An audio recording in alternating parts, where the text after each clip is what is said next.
India pumbada Dasera haiba festival asi yamna chauna pangthoknei. India ki khamaki de leiba Ahanba kouba yamna piklaba khungang macha amadasu chahi khudingi adugumna chahi adudasu Dasera pangthoknaba yamna kanna sem sarami. Surjit kouba nupa macha ama pokpabudi Ahanba kouba khungang aduda poklami adubu mahakna chahi amamuk farakpa dwaida makhogi family adu Bangalore da leiba chatlami. Chahi trani thogi matungda mahak chahi adu makhoigi khungang adu da laklami. Mahak chahi adu ki Dasera adu makhoigi family pumbaga celebrate tawgani khanbada yamna haraurami.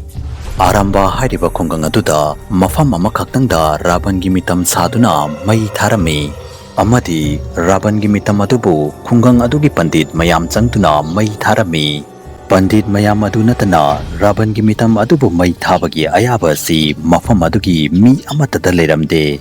Dasera gi numit adu surjit yamna haraurami. Mahak firon ahanba setuna mahaki cousin singa hanna mela yengba laklami. Mela adugi manungda changbaga ahanba dadi surjit amadi mahaki cousin singa adu yamna haraurami. Afang-afangba dukanda changduna achapot mayam ama charami amadi katreng lebisu tonglami. Adubu mela adugi manungda surjitna khwaidagi ngakliba asi dukan ama nigi matungda dukan khudingi amuba machugi phi machet amamam yanduna yolamba sini.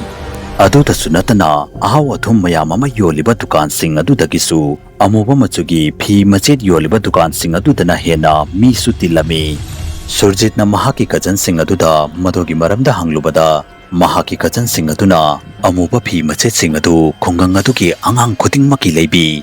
Amadi amuba phi machet adu Ravvan gi mitam adubu mai thabaga mamita kisinduna khumjalali haiduna hairaklami. Surjitti mahaki cousin gi wa adu khanfam ama khanglamde. Mahakna wafam asigi maramda henjinna khanjilude amadi amuk mela adugi manung aduda yamna harauna koirami. Ngaihak leiraba matungda surjit ki mamaga mapaga loinana makhoigi imung manungi mi pumnamak mela aduda laklami. Hauzik Ravvan gi mitam adu mai thagadaba si minute manga mukta watlami. Khungang adugi mi sing adu Ravvan gi mitam aduda yamna kina munna yengduna leinarami. Makhoi mayamna masa masagi macha machu singi mamita amuba phi machet sing adusu kisinbirami. Amadi mela adugi changpamgi gate mapanda makhoi pumnamak laktuna leblami. Khungang adugi mi sing adugi maithongda tariba mami adu ubada makhoi Ravvan gi mitam adubu mai thabaga mafam adudagi yamna thuna chatkigadaba chumalami. Mado pumnamak adu uraba matungda surjit mathwai adu inung nungairamde. Surjit ki mapanasu mahaki mabida aduda amuba phi machet adu kisilami. Mahakna phi kisinbagi maramasi mahaki mapada hanglubada mahaki mapanasu karimata hairaklamde amadi tuminna leirami. Ngaihak leiraba matungda surjit ki mapana ibungo madogi maramadu yumda yauraga haibige haujikti phi adu laukthokanu kisinduna thamo haiduna hairaklami. Khun adugi khwaidagi pandit ahan aduna Ravvan gi mitam adubu mai chukhatlami amadi mai tharami. Yamna ngakliba wafamdi ngaihaki mamangda mina pungthan thalamba mela adu Ravvan gi mitam aduna maina chakbaga minute manga gi manungda punghang hanglami amadi mi amata leiramde. Surjit ki imung manungsu yamna thuna mela adudagi thoklaklami. Adubu surjit Ravvan gi mai chakliba mitam adu yamna yengninglami amadi mahaki mamita kisiliba phi machet adu loktoklami.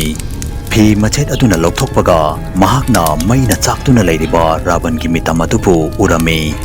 Mado ubaga surjit ki masa adu khudakta mafam aduda nikpa hauraklami.